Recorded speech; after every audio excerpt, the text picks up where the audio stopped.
Last video में हमने बात की थी वीडियो 4 में जीरो या फिर नल मैट्रिक्स के बारे में।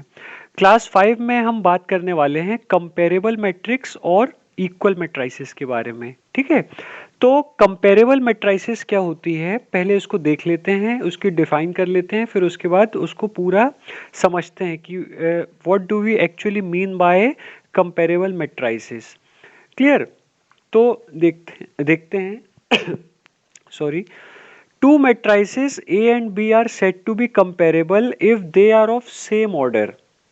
यहाँ पे ये मतलब हुआ कोई भी दो मैट्रिक्स A या B को आप कंपेरेबल कह सकते हो अगर दोनों का ऑर्डर सेम हो। इसका मतलब ये हुआ कि जो नंबर ऑफ रोज ए में है वही नंबर ऑफ रोज बी में भी होनी चाहिए। सिमिलरली जो number of column matrix A में है same to same number of column matrix B में भी होना चाहिए। जैसे हम ये एग्जांपल देख सकते हैं कि यहाँ पे मैट्रिक्स ए में कितनी रोज हैं, 2 रोज हैं, और मैट्रिक्स बी में कितनी रोज हैं, 2 रोज हैं।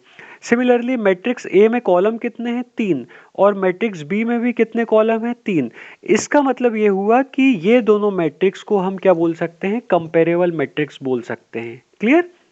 हम जनरली मैट्रिक्स में ऑर्डर जो है वो यहाँ पे लिखते हैं। ओके, तो यहाँ पे हम ये देख सकते हैं कि इसमें रो कितनी है, 2, और कॉलम कितने हैं, 3, तो ये 2/3 की मैट्रिक्स है। सिमिलरली मैट्रिक्स बी की भी अगर हम बात करें तो ये भी 2/3 की मैट्रिक्स है, इसमें रो 2 हैं और कॉलम कितने हैं, 3 हैं। तो ऐसी मैट्रिक्स जो है वो क्या बोला जाता है, उनको कंपेरेबल मैट्रिक्स। कंपेरेबल मैट्रिक्स का मतलब क्या हुआ, उनको हम कंपेयर कर सकते हैं, उनकी आपस में तुलना कर सकते हैं। अगर यहाँ पे ए और बी जो है वो दोनों के ऑर्डर सेम नहीं है तो हम उसको बोल सकते हैं कि हम ये इन दोनों मैट्रिक्स को कंपेयर नहीं कर सकते। ओके, तो उस कंडीशन में वहां पे वो जो है आपकी मैट्रिक्स वो कंपेरेबल मैट्रिक्स नहीं कहलाती है। तो जैसे एक एग्जांपल देख लेते हैं। अगर मैं एक एग्जांपल की बात करूं, मान लीजिए कि एक मैट्रिक्स ए है, उसमें 2 3 4 7 है, सपोज कीजिए। ओके, तो यहाँ पे ये जो मैट्रिक्स है इसका ऑर्डर क्या है, 2/2, क्योंकि यहाँ पे 2 रो हैं और 2 कॉलम हैं। या तो आप इसको ऐसा भी लिख सकते हैं कि ये जो मैट्रिक्स है ये ऑर्डर 2 की मैट्रिक्स है, सिर्फ अगर 2 भी लिख देंगे तो भी कोई प्रॉब्लम नहीं है। अब यहाँ पे अगर मान लीजिए मैट्रिक्स बी मैंने एक ऐसा लिया, 2 3 1 4 -1 0। अब यहाँ पे आप देख सकते हैं कि इस कंडीशन में इस आपके मैट्रिक्स बी में ऑर्डर क्या हुआ, 2 रो हैं और 3 कॉलम है, तो इसका 2/3 हुआ ऑर्डर। तो हम ये देख सकते हैं कि ए और बी की रोज तो सेम है लेकिन दोनों के कॉलम क्या हैं, अलग अलग हैं। मतलब number of rows in A and B क्या हैं, बोथ आर सेम, पर जो कॉलम है कॉलम डिफरेंट है, कॉलम के नंबर भी क्या होने चाहिए थे, सेम होने चाहिए थे। इसी कारण से ये दोनों मैट्रिक्स को हम कंपेरेबल मैट्रिक्स नहीं बोलते हैं। ओके, तो हमें ये चीज ध्यान में रखनी है कि जो number of rows and columns matrix A में है same to same number of rows और कॉलम जो है वो मैट्रिक्स बी में भी होने चाहिए, तभी वो मैट्रिक्स जो है वो क्या कहलाती है, आपकी कंपेरेबल मैट्रिसेस। ओके, यहाँ पे मैट्रिसेस क्यों लिखा है, क्योंकि एक से ज्यादा मैट्रिक्स की बात हो रही है ना, प्लूरल फॉर्म है, बहुवचन है, इसीलिए यहाँ पे हम इसको क्या बोलते हैं, कंपेरेबल मैट्रिसेस। आगे बढ़ते हैं इक्वल मैट्रिसेस की तरफ। अब देखिए इक्वल मैट्रिसेस क्या होती हैं, two matrices A and B are said to be equal, जिसको हम कैसे डिनोट करते हैं, ए और ए इक्वल टू बी। जैसे मान लीजिए कि हमने दो मैट्रिक्स लिया ए और बी को, तो वो दोनों इक्वल कहलाएंगी, जिसको हम कैसे डिनोट कर सकते हैं, ए इज इक्वल टू बी से, अगर वो दो कंडीशन सेटिस्फाई करती हैं। अगर वो ये दोनों कंडीशन सेटिस्फाई करती हैं, पहले क्या होना चाहिए, they are of same order, मतलब यहाँ पे ये कह सकते हैं कि वो कंपेरेबल मैट्रिक्स होने चाहिए। मतलब कंपेरेबल मैट्रिसेस मतलब यहाँ पे कि दोनों का ऑर्डर जो है वो क्या होना चाहिए, सेम। जो ऑर्डर मैट्रिक्स ए का है same to same order matrix B का भी होना चाहिए।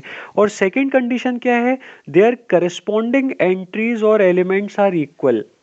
एक बार फिर बता दूं, देयर करस्पॉन्डिंग एंट्रीज और एलिमेंट्स आर इक्वल। अब देखिए करस्पॉन्डेंस का मतलब क्या होता है, जैसे अगर मैं ये बात करूं कि 3 का करस्पॉन्डिंग एलिमेंट 2 है, मतलब ये जो फर्स्ट फर्स्ट रो और फर्स्ट कॉलम का एलिमेंट है, और ये इस मैट्रिक्स में भी ये जो फर्स्ट रो और फर्स्ट कॉलम का एलिमेंट है। ओके, तो ये जो दोनों करस्पॉन्डिंग एलिमेंट हैं या एंट्रीज हैं, ये दोनों सेम होने चाहिए। लेकिन क्या ये दोनों सेम है? आप ये देख सकते हैं, ये 3 है और ये क्या है, 2 है, क्योंकि 3 और 2 दोनों इक्वल नहीं होते हैं। तो अगर एक एंट्री या एक एलिमेंट भी अलग हुआ तो वो दोनों मैट्रिक्स जो हैं वो क्या कहलाएंगी आपकी, ये आपकी इक्वल मैट्रिक्स नहीं कहलाएगी। ओके, इन दोनों को आप क्या बोलोगे, अनइक्वल मैट्राइसेस। ओके, या फिर ये भी बोल सकते हैं कि both the two matrices are not equal. अब यहाँ पे ये चीज ध्यान में रखनी है कि करस्पॉन्डिंग एलिमेंट्स का मतलब क्या होता है। जैसे 3 का करस्पॉन्डिंग एलिमेंट यहाँ पे क्या है, 2 है। सिमिलरली यहाँ पे 2 का करस्पॉन्डिंग एलिमेंट क्या है, 3 है। 0 का करस्पॉन्डिंग एलिमेंट क्या है, 0 है। और 1 का करस्पॉन्डिंग एलिमेंट क्या है, 1 है। क्लियर? तो हम ये देख सकते हैं 0 तो यहाँ पे 0 के इक्वल है, 1 तो यहाँ पे 1 के इक्वल है, लेकिन ना तो 3 यहाँ पे 2 के इक्वल है और ना ही यहाँ पे 2 3 के इक्वल है। तो इस कंडीशन में हम ये देख सकते हैं कि ये जो दोनों मैट्रिक्स हैं ये इक्वल मैट्रिक्स नहीं है। Is that clear? तो इक्वल मैट्रिक्स में दो कंडीशन सेटिस्फाई होनी चाहिए। सबसे पहले तो उनके ऑर्डर सेम होने चाहिए। आप ये देख सकते हैं कि यहाँ पे इसका ऑर्डर और इन दोनों का ऑर्डर सेम है, मतलब फर्स्ट कंडीशन तो सेटिस्फाई हो रही है। कैसे सेटिस्फाई हो रही है? क्योंकि इस मैट्रिक्स का भी ऑर्डर 2/2 का है और इस मैट्रिक्स का भी ऑर्डर क्या है, 2/2 का है। मतलब यहाँ पे 2 रो और 2 कॉलम है, यहाँ पे भी 2 रो और 2 कॉलम है। लेकिन पहली कंडीशन तो सेटिस्फाई हो जाती है, लेकिन दूसरी कंडीशन जो है वो क्या सेटिस्फाई हो रही है, नहीं। यहाँ पे करस्पॉन्डिंग एलिमेंट जो है वो सेम नहीं है, इसी के कारण ये इक्वल मैट्राइसेस आपकी नहीं कहलाएंगी। अब जैसे एग्जांपल 2 है, अगर मान लीजिए ए और बी, ए आपकी ये मैट्रिक्स है और मैट्रिक्स बी ये है। सबसे पहले तो देख लेते हैं क्या इनके ऑर्डर सेम है। यस, इनके ऑर्डर सेम है, क्योंकि 2 रो ए में है, 2 रो बी में भी है। मैट्रिक्स ए में 3 कॉलम है, मैट्रिक्स बी में भी 3 कॉलम है। तो फर्स्ट कंडीशन तो हमारी सेटिस्फाई हो जाती है कि वो सेम ऑर्डर के हैं। लेकिन क्या उनकी एंट्रीज या एलिमेंट जो है वो इक्वल है? तो अभी यहाँ पे हम देख सकते हैं कि यहाँ पे ये मैंने क्या लिखा है, ये देखिए 3 इक्वल टू ए। मतलब अगर a की वैल्यू 3 हुई यहाँ पे, अभी तो ये इक्वल नहीं है। अभी ये 3 इक्वल टू a है क्या, यहाँ पे नहीं है, तो अभी तो ये इक्वल नहीं है। सिमिलरली 5 इक्वल टू b नहीं है यहाँ पे। लेकिन अगर a और 3, मतलब a की अगर वैल्यू, a का मान अगर 3 के इक्वल होता है और b का मान या b की वैल्यू अगर 5 के इक्वल होती है, ओके, तो इस कंडीशन में हम इन दोनों मैट्रिक्स को इक्वल बोल सकते हैं। क्यों बोल सकते हैं इसको इक्वल? क्योंकि यहाँ पे देखिए, यहाँ पे अगर a की वैल्यू 3 हो गई तो यहाँ पे 7 का करस्पॉन्डिंग एलिमेंट 7 भी है। यहाँ पे b की वैल्यू अगर 5 हो गई, ओके, तो ये भी इक्वल हो जाएगा। सिमिलरली यहाँ पे देखिए एक और एलिमेंट आपको दिया हुआ है c। अगर c की वैल्यू 6 होती है तो मैंने यहाँ पे लिखा भी हुआ है कि then a is equal to b if a equals to 3, b equals to 5 and c equals to 6। मतलब अगर a की वैल्यू 3 होती है, b की वैल्यू 5 होती है और c की वैल्यू अगर 6 होती है, तो आप इस मैट्रिक्स को क्या बोल सकते हो कि ये मैट्रिक्स इक्वल है। क्योंकि उस कंडीशन में हर करस्पॉन्डिंग एलिमेंट सेम हो जाएगा। क्योंकि अगर a की वैल्यू 3 हुई तो वो सेम हो जाएगा। 7 का करस्पॉन्डिंग एलिमेंट यहाँ पे भी 7 है।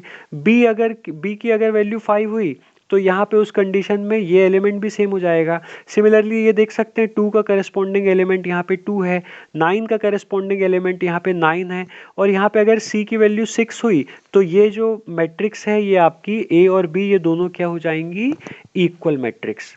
Is that clear? I hope आपको ये चीज़ क्लियर हो गई होगी कि इक्वल मैट्राइसेस क्या होती हैं।